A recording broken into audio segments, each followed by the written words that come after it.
Transportation, it's the circulatory system of our society.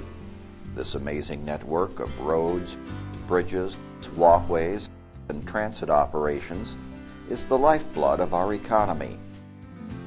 Traveling down a street, we don't give a second thought to what it takes to build a road and keep it in good shape. Maybe the time has come when we should. We are going to take you below the asphalt, under the bridge, and into the bus garage to show you how the system works and talk about the importance of maintaining it in the future. There are nearly 16,000 miles of city streets in Colorado. That's 25% more than just a decade ago. That's a lot of miles to pave, stripes to paint, potholes to fill. But every mile is essential to deliver groceries to the store on the corner, to get your children to school, to connect you to work, and return you safely back home at the end of the day. The street system is the backbone of all forms of transportation: cars, bikes, pedestrians, transit. We found a street under construction in Loveland and met up with Public Works Director Keith Reister. We learned there is much more to a street than the layer of asphalt or concrete we drive on. Let's peel back the pavement and look into the anatomy of a street. You really got to look at what you're trying to build on, what the base is like, and build a great sub-base. A lot of compaction, a lot of good quality material, because it's just like the foundation in your house. If you don't do a good job there, your house isn't going to be strong later on. And then you go to the next base layer there, a little more drainage in it, a little more flexibility, and finally you work your way up to the asphalt or the concrete up on top, which is the layer that the public generally sees when you're on the top. Asphalt or concrete, 1 inch or 2. The final layer that we drive on varies with the type of street. You're not going to be quite as required to put as thick a street on a small residential street with a low traffic volume versus something like this, which is a major arterial with tens of thousands of vehicles a day, or perhaps if you're at an intersection that has a lot of stopping and starting, so you get a lot of different forces, so you may even be in thicker there as well.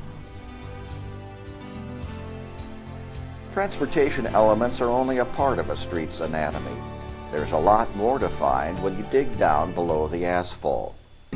The other thing that roads do in a lot of communities is they're actually the cap for all your utilities and protect all your utilities, ranging from fiber to water to stormwater to all those types of things that are generally underground that people don't see, whether it's gas lines or power lines or those kind of things. And they create a cap, so not is there just the road, but traditionally underneath that there's a whole nother set of infrastructure down there which is being protected by the road surface over time. And that's why oftentimes when we're out doing a project, there's multiple utilities in there and you're doing kind of joint trenching projects to do, so you don't go in, build a road, and then 3 years later somebody's in there cutting a hole in it. You want to try and avoid that. So those are the kind of things that can help you be successful as well.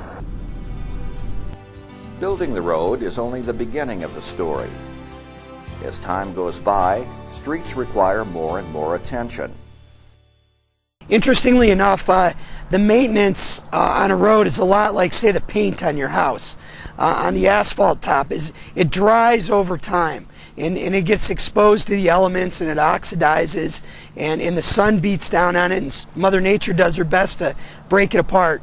And so what you want to do is you want to treat it along the way. You got to do some maintenance like seal coating, crack sealing, those types of things, because if you don't, eventually it gets to a point where it just kind of drops off the curve quite a bit and you're into a complete rebuild situation versus just repair and maintain. And typically that's if you can really focus your efforts in that 5 to 7 or 8 year range early on with those maintenance treatments, it'll really help you extend the life even into decades down the road. What does a street resurfacing schedule look like?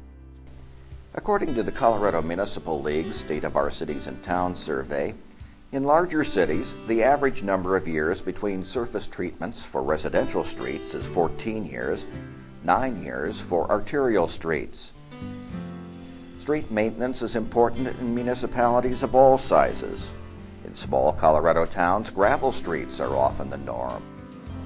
Maintenance is more frequent with a gravel street to keep it in top condition. Our communities are laced with creeks, drainages, and irrigation canals. That means we have a lot of bridges to cross. Bridges have a lengthy lifespan, but that requires much care and repair along the way. We stopped to take a look underneath a bridge to see how the structure holds up over time. Colorado Springs Bridge Project Manager Aaron Egbert met us under the Platte Avenue Bridge, which spans Sand Creek. This is an aging structure that gets a lot of attention from city staff. This bridge is one that we inspect every 90 days. We're worried about having some holes in the bridge deck and some of the deterioration issues that we're seeing on it. So we come out, we look for any kind of potholes forming on the bridge deck, additional efflorescence, which is the calcium leaching through the concrete. We're looking for any spalls, concrete spalls, real similar to this, that would be new. And just making sure that the bridge is open and safe for the traveling public. As this rebar is rusting and deteriorating and expands, pries off part of the concrete, so it'll sound fairly solid, but it'll be very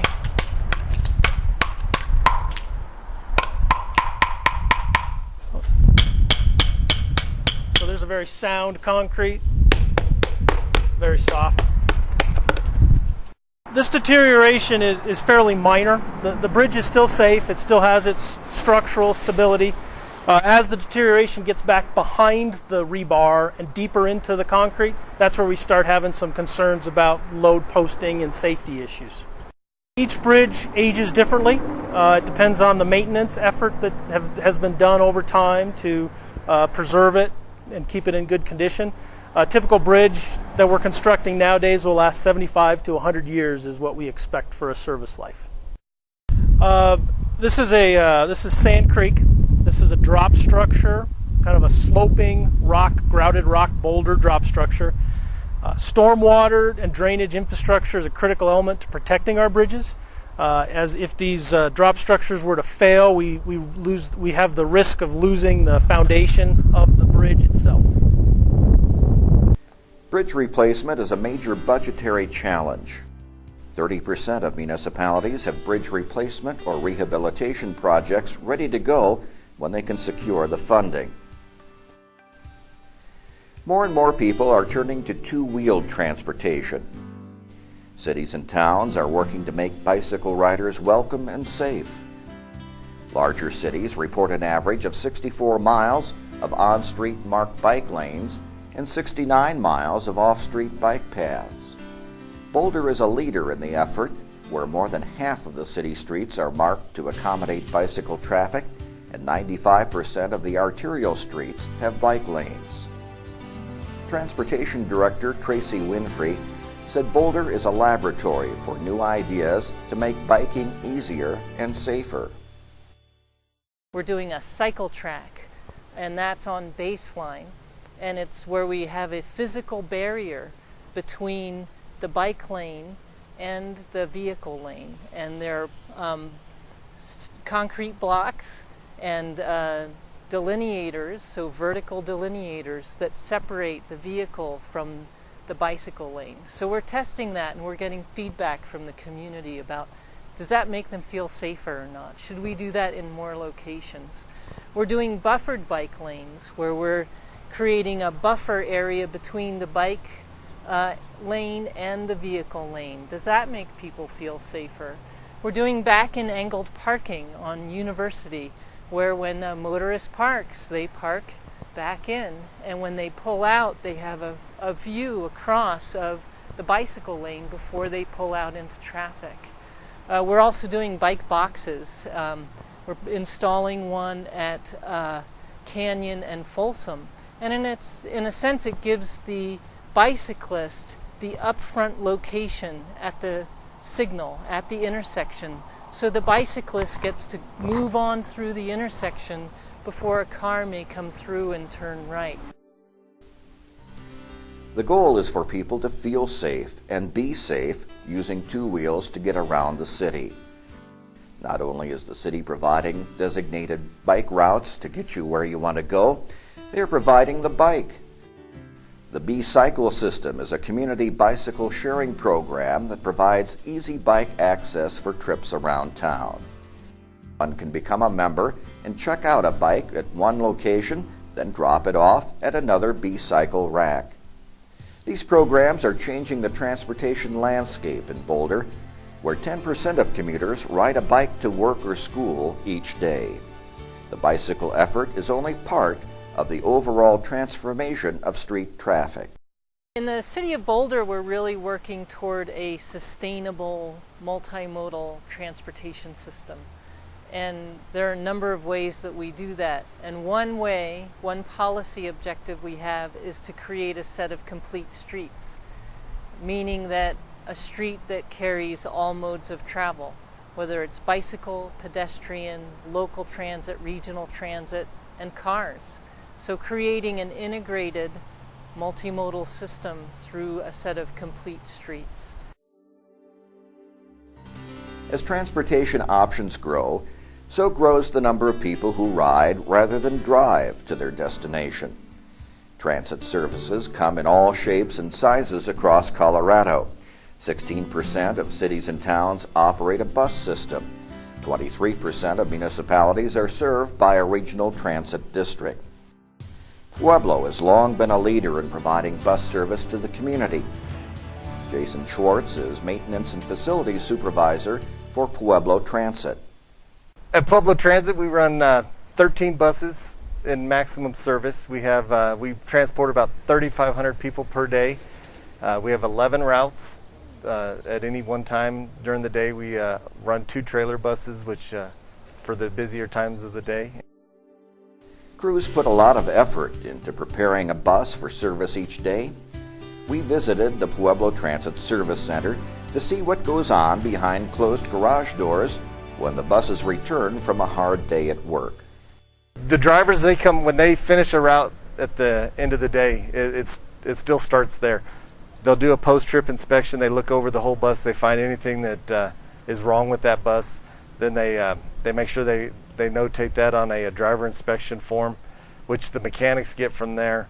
They look it over and they either fix any problems or they make sure it's ready for the next day. From there, my utility guys, they take and they fuel the buses, every one of them every night. They run them through the wash bay, they probe them, they dump all the fare boxes. There's no money ever being touched by anyone. It goes straight into a vault.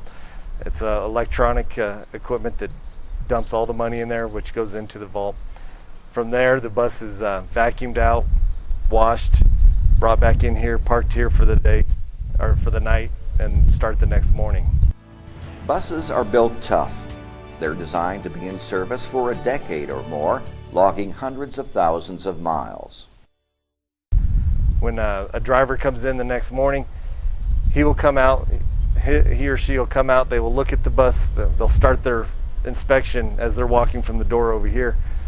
They start looking at any signs of leaks, any tires that are low, anything that was missed the night before. I have a mechanic on duty at 5:30 in the morning. He helps them out for making sure they're ready to go. And then they start their inspection. They'll do a brake check, they'll check their windshield wipers, they'll check any safety equipment. To keep buses running, several revenue sources are needed. Municipal general fund dollars, federal grants, and bus fares are the 3 primary sources of revenue that keep a bus system in operation. An exciting enhancement to regular bus service is what's known as bus rapid transit. After several years of planning and design, the City of Fort Collins' MAX system begins service this year. MAX is the first municipal bus rapid transit operation in the state. The concept behind bus rapid transit is, a lot of people call it rubber-tired light rail. So you're trying to provide a very convenient public transportation service that operates very frequently, is reliable, and has the speed of rail in terms of boarding. So some of the key features of bus rapid transit are dedicated running ways or guideways where a bus is able to operate outside of auto traffic. They have designated stations that are architecturally appealing, well-designed infrastructure. The spacing of stations are less frequent to provide for better travel times of the route. There's a lot of technology incorporated into bus rapid transit to provide for convenience of the passengers in terms of bus arrival information, so passengers know when the buses will be arriving. But one of the other key elements is the frequency of service. So bus rapid transit really has a higher frequency of service. The bus rapid transit in Fort Collins will be operating at every 10 minutes, so every 10 minutes in either direction, a bus will be traveling by a station. The remainder of the city's bus system will support the bus rapid transit line and provide a cohesive transit network for riders. The bus rapid transit in Fort Collins, MAX, is going to be the spine of our public transportation system. MAX will be operating through the center of our community, north and south, and the rest of the transport system will be redesigned to feed into the MAX system. So MAX will be our primary spine running through the community. The addition of bus rapid transit means much more than transportation. It becomes the focus of future growth in a community. MAX in Fort Collins, we say, is much more than just moving people from point A to point B. MAX is about creating, it's an economic development initiative, it's a growth management tool, and it's all enabled by transit. So we see MAX and bus rapid transit as a way to create a healthy community, creating a healthy economy, as well as a pillar for building a sustainable future. New transit options such as bus rapid transit and light rail are reshaping the urban landscape in Colorado. Housing that is centered on access to transit and less dependent on the automobile is blossoming in cities such as Arvada, where a new light rail line will soon be completed. These are very exciting times for the city of Arvada when you talk about transit. You know, as you may know, we have the Gold Line coming to Arvada in 2016, and we are working literally day and night to make sure that we have planned this out properly, not only for the folks that are going to be taking the trains down to Denver, but also to encourage people who are downtown Denver to come out and see our wonderful Old Town community. We have a tremendous opportunity with transit-oriented development that we know we need to get done right this first chance that we get it. And we're very excited about that opportunity. It's going to be an opportunity, I think, to really change our demographics in our community. It's going to attract younger folks into the community that are going to not be so reliant upon the automobile, who are going to be able to use transit to get to work and then come back, enjoy the walkability of our Old Town area. We're very excited about it. More and more transit options, more and more transit riders in Colorado. Colorado's cities and towns have been in the road business from the beginning. Many cities in Colorado are known for their wide streets laid out in the 19th century, wide enough to allow a wagon and team to turn around in mid-street. The first automobiles were driven in town. Prior to the First World War, municipal streets were the only roads of a quality that could handle motorized traffic. With the rapid advance of the automobile in the 1920s and 30s, more and better streets were required, which created the need for a better and reliable source of funding. Colorado's gasoline and diesel motor fuel taxes became the backbone of transportation funding for the state, counties, and municipalities. Motorists who used the roads paid for the roads. The tax began in 1919 with a 1 penny levy on each gallon of gasoline. The tax amount increased through time to match inflation and to meet the needs of a growing Colorado. Citizens realized the importance of building and maintaining a quality system. Gas tax revenue is deposited in the Highway Users Tax Fund and is restricted to spending on transportation. Dollars from the fund are distributed for the most part on a formula of 60% to the state, 22% to counties, and 18% to municipalities. While dollars for local street maintenance come from several sources, such as the city's general fund or a dedicated sales tax or property tax, at the core of funding is the municipal share of the Highway Users Tax Fund. The HUTF, as it's known, relies on the gas tax as its primary revenue stream. Arvada Mayor Mark Williams points out that the heavy reliance on gasoline tax revenue spells trouble for the future. You know, we have a real problem in Colorado with utilizing the gasoline tax to totally finance transportation. Certainly as cars become more efficient, they get better miles per gallon, so it reduces it there. And as certainly as the gas prices have increased, you haven't seen a corresponding increase in the amount of the tax on gas. So for those reasons, the gas tax is just not working effectively right now in terms of financing what we need for our road improvements. Colorado's gasoline tax has been frozen in time since 1991. The 22 cents a gallon collected today has only 40% of the buying power of the 22 cents collected in 1991. A gallon of gasoline averaged $1.40 a gallon in 1991, less than half of what we are paying today. The Colorado Department of Transportation's Herman Stockinger says the inflation has been eating away at the 22 cents for more than 20 years. Because gas tax revenues are dependent upon number of gallons sold and not the sale price, when gas prices increase, the amount of tax paid remains the same. So while gas prices keep going up, funding for roads through the gas tax has not. Adjusted for inflation, we get about 40 cents on the dollar compared to 1991. The increase in alternative fuel and high miles per gallon vehicles has led to the decline in gallons of gas purchased, which results in decreased transportation funding. We're expecting this trend to continue with more fuel-efficient vehicles on the horizon. Colorado's cities and towns are faced with the fact that the principal transportation revenue stream will be declining in the future, while the needs will be growing. Street maintenance funding was hit hard during the recession. Most municipalities cut street maintenance budgets to balance their overall budget when the local revenue plummeted. The good news is that about half of municipalities reported a better revenue picture in 2013, with 1/3 saying revenue was about the same as the previous year.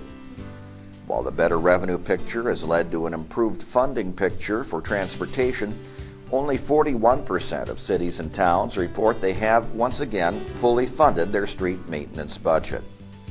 9 out of 10 municipalities list street maintenance as a budgetary challenge. Just over a half list it as their number one budgetary challenge. Beyond maintaining what we have, the need for expanding and upgrading the system outstrips the dollars available. 57% of municipalities report street projects awaiting funding. 30% have needed bridge projects, 27% bicycle projects, and 40% pedestrian projects. There is much to be done. A vivid demonstration of our transportation system serving as society's lifeblood can be seen dramatically when cities and towns are cut from it. The result is disaster. Last year's Front Range floods damaged or destroyed roads and bridges within and between many municipalities. The least invasive prohibited crosstown traffic. In some instances, such as Lyons and Jamestown, circulation to and within towns was denied completely. Miles of washed-out state highway isolated several towns for hours or days. The results were stranded residents, unable to leave their neighborhoods for supplies, unable to reach schools, jobs, medical appointments. In short, regular daily life and local economies ground to a halt. People were displaced from homes. Employees couldn't report for work. Stores couldn't receive deliveries. Customers couldn't reach stores. Tourists couldn't reach their destinations. The amount of personal loss is extraordinary, some of which cannot be regained. The loss to the economy reached tens of millions of dollars. The cost to rebuild hundreds of millions of dollars. The huge job of recovery, however, began immediately. Road crews from cities, towns, counties, the Colorado Department of Transportation, and private contractors worked together around the clock to reopen streets, highways, and bridges to traffic. Thanks to their incredible efforts, people could once again get from one side of town to the other and from one town to the next. Society's lifeblood flows once again.